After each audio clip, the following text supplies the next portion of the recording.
काकतीय नगर में मनोहर नामक एक धनी था। उसे बहुत समय तक कोई संतान न थी। आखिर उसकी 40 साल की उम्र में सोने की गुड़िया जैसी एक सुंदर लड़की पैदा हुई।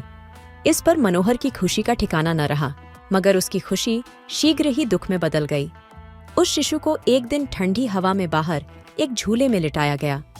इतने में कहीं से एक बहुत बड़ा बाज आया और शिशु से लपेटे हुए कपड़ों को अपनी चोंच तथा पैरों से पकड़कर उस शिशु के साथ कहीं उड़ गया। मनोहर ने उस बाज का शिकार करके शिशु को छूछने के लिए शिकारियों को भेजा। सभी देशों में उसने ढिंढोरा पिटवा दिया कि जो उसके शिशु को ला देगा उसे अपार धन दिया जाएगा, मगर उसके प्रयत्न सफल नहीं हुए। असल में बात यह थी कि मनोहर की लड़की को उठा ले जाने वाला बाज न था, बल्कि शाप के कारण थोड़े समय के लिए यक्षलोक से बहिष्कृत एक यक्षिणी थी, जो पक्षी के रूप में आसमान में उड़ते हुए मनोहर की लड़की को देख प्रसन्न हो उठी और उसे पालने का निश्चय कर लिया। उस लड़की को पक्षी उठा ले गया था। इस कारण से मनोहर की पुत्री का नाम शकुंत कुमारी पड़ा। शकुंत कुमारी यक्षिणी के पालन पोषण में दुनियादारी का ज्ञान प्राप्त करने के साथ साथ अनेक प्रकार की युक्तियों से परिचित हो गई और कालांतर में 16 साल की हो गई। एक दिन यक्षिणी ने शकुंत कुमारी से कहा, बेटी, मेरे शाप की अवधि पूरी हो गई है। अब मैं अपने लोक में जा रही हूँ। तुम्हें सौंदर्य के साथ तेज बुद्धि भी प्राप्त है। कोई भी राजकुमार तुम्हारे साथ प्रसन्नता पूर्वक विवाह करेगा। तुम इस रास्ते से जाओगी तो तुम्हारे पिता का काकतीय नगर दिखाई देगा। तुम अपने माता पिता से मिलकर योग्य व्यक्ति के साथ विवाह करो और मैंने तुम्हें जो विद्याएं सिखाई उनका प्रयोग कर सुखपूर्वक जीवन बिताओ। ये शब्द कहकर यक्षिणी अपने लोक में चली गई। शकुंत कुमारी ने अपना अधिकांश जीवन जंगल के बीच बिताया था। फिर भी वह समस्त प्रकार के सभ्य जीवन से परिचित थी। इसलिए उसने सभ्य जीवन में प्रवेश करने का निश्चय कर लिया और काकतीय नगर की ओर चल पड़ी। जंगल में थोड़ी दूर चलने पर उसे एक जगह एक विचित्र राजमहल दिखाई दिया। शकुंत कुमारी ने उस महल में प्रवेश किया। उसमें हाथी, घोड़े, द्वारपाल, नौकर चाकर, दास दासियां सब गहरी नींद में सो रहे थे। भीतर जाकर उसने एक शयन कक्ष में प्रवेश किया। वहां पर एक सुंदर राजकुमार लेटा हुआ था। उस कक्ष की दीवार पर एक चित्र लटक रहा था, जिसमें वही राजकुमार घोड़े पर सवार था, मगर उसके कंठ में एक हार चित्रित था। पर वह हार उस वक्त राजकुमार के कंठ में न था।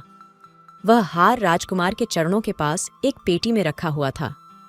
शकुंत कुमारी के मन में यह विचार आया कि उस हार के उसके कंठ में न होने तथा उसकी गहरी नींद का कोई संबंध हो। इसका पता लगाने के ख्याल से शकुंत कुमारी ने हार को पेटी से निकाला और राजकुमार के वक्ष पर टिका दिया। तुरंत राजकुमार करवट बदलने लगा और ऐसा प्रतीत हुआ मानो वह जागने जा रहा हो। शकुंत कुमारी ने उस हार को पुनः उसी पेटी में रख दिया। यात्रा के कारण उसके कपड़ों पर धूल जमी हुई थी। उसके कपड़े सब मैले व फटे हुए थे। इसलिए शकुंत कुमारी ने सोचा कि राजकुमार के जागने के पहले स्नान करके राजमहल से सुंदर वस्त्र निकालकर पहन ले और वह भी सुंदर दिखाई दे। वह उस कमरे में से अच्छे वस्त्र निकालकर समीप के तड़ाक के पास गई और स्नान करने लगी। उस वक्त शकुंत कुमारी ने देखा कि एक कुबड़ी औरत रोती हुई उस रास्ते से जा रही है। वह कुबड़ी देखने में भी बदसूरत थी।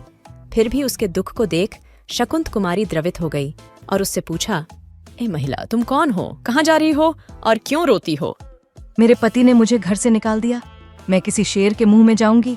अब कैसे दिन बिता सकती हूँ मैं? कुबड़ी ने दुख भरे स्वर में उत्तर दिया, तुम चिंता न करो, तुम्हारे पोषण का भार मैं लूंगी। तुम उस महल के पास जाकर मेरा इंतजार करो, मैं अभी स्नान करके आ जाती हूँ। शकुंत कुमारी ने कहा। कुबड़ी राजमहल में प्रवेश करके राजकुमार के कक्ष में चली गई।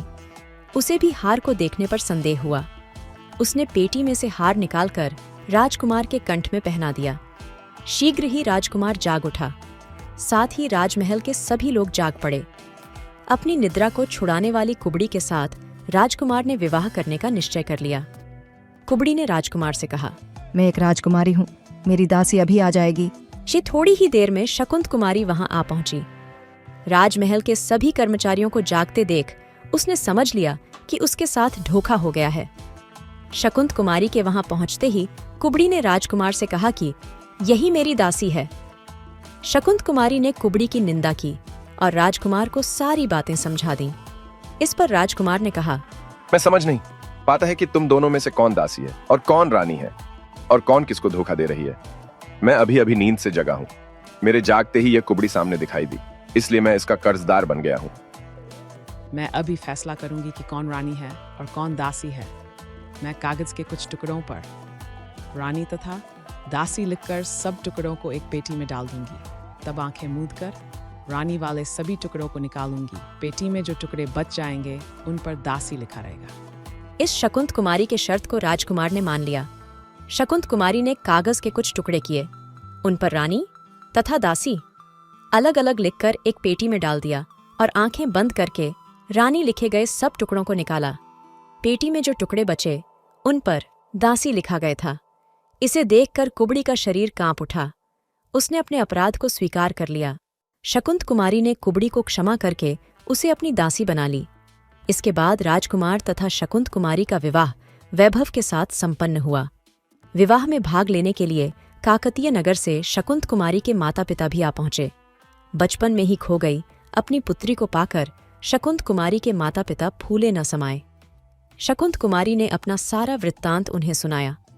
उसकी माँ ने विस्मय के साथ पूछा, कागज के सही टुकड़ों को निकालने में तुमने कोई युक्ति की होगी। वह कैसी युक्ति है बेटी?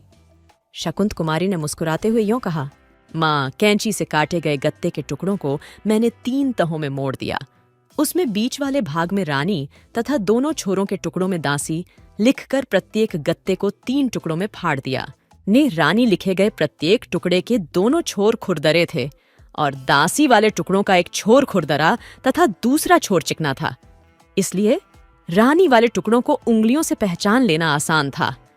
कुबड़ी ने मुझे धोखा दिया था, उसके बदले मैंने भी उसे इस तरह धोखा दिया।